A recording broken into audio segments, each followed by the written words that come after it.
మహాగణుడు మహోన్నతుడైన యేసుక్రీస్తు వారి నామములో మీ అందరికీ వందనాలు తెలియజేస్తూ ఉన్నాను. ప్రియులారా, దేవుని వాక్యాన్ని ధ్యానిద్దాం. నిర్గమాకాండము 12వ అధ్యాయము 41వ వచనం. ఆ 430 సంవత్సరములు గడిచిన తరువాత జరిగినదేమనగా, ఆ దినమందే యెహోవా సేనలన్నయు ఐగుప్తు దేశములో నుండి బయలుదేరెను.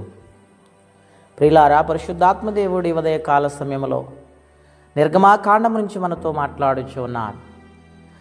ఇశ్రాయేలు ప్రజలు 430 సంవత్సరాలు భయంకరమైన దుఃఖములో, శ్రమలో, బాధలో ఉండి దేవునికి మొర్రపెట్టారు. వారు దుఃఖములో ఉండి కన్నీరు కార్చారు.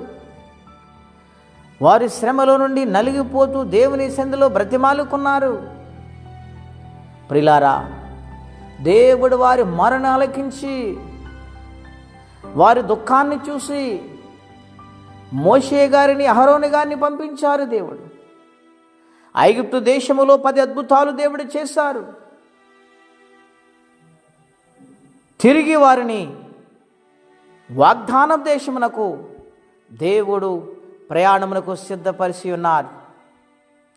నా ప్రియమైన దేవుని బిడ్డలారా, 430 సంవత్సరాలు ఇనప కొలుము లాంటి ఆ శ్రమలలో నుండి, ఆ ఇరుకులో నుండి వారిని విడిపించిన దేవుడు ఈ ఉదయకాల సమయంలో నీవే సమస్యలున్నావో నిన్ను విడిపించలేడా? ఏ బలహీనత నిన్ను వెంటాడుతుందా? రోగం నిన్ను విడిపించాడా? ఆయన విశ్వాసం ఉంచి ప్రార్థన చేసి మర్రపెట్టు, జవాబుని ఇస్తాడాయన.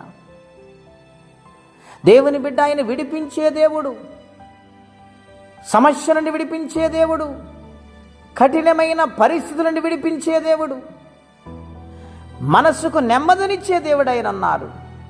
గనుక ఏ శ్రమలో నలిగిపోయి, ఏ కష్టములో నలిగిపోయి, దేవుని సన్నిధికి దూరమైపోయి కన్నీరు కారుస్తున్నావో, ఆ సమస్యకి ఉదయకాలం దేవుడు పరిష్కారం ఇవ్వబోతూ ఉన్నాడు.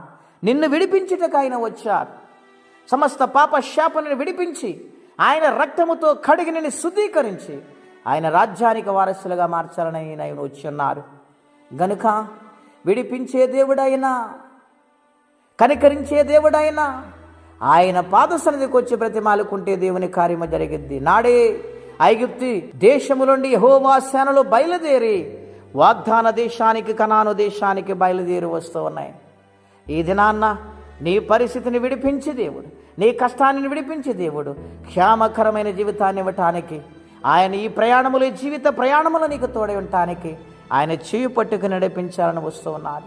గనుక లోబడి, ప్రభా నా పాపములు క్షమించి ఈ సమస్యను నన్ను విడిపించి గట్టెక్కించిన ఆయనని ప్రార్థన చేయగలిగితే దేవుడు మేలు చేస్తారు. అటువంటి కృప దేవుడు అనుగ్రహించునుగాక. ప్రార్థనండి. అత్యంత కృప కలిగిన దేవా, మహోన్నతమైన మీ నామం కొరకై వందనాలు.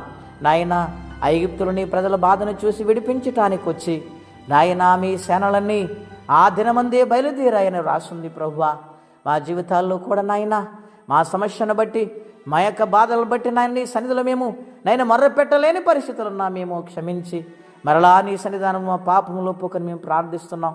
నాయన ఈ సమస్యలను విడిపించండి, ఈ పరిస్థితులను విడిపించండి. నాయన ఈ బలహీనతలను విడిపించి గొప్ప కార్యము చేసి నెమ్మది నెమ్మని యేసయ్య నామములో ప్రార్థించి వేడుచున్నాము తండ్రి. ఆమేన్. దేవుడు దీవించునుగాక. ఆమేన్.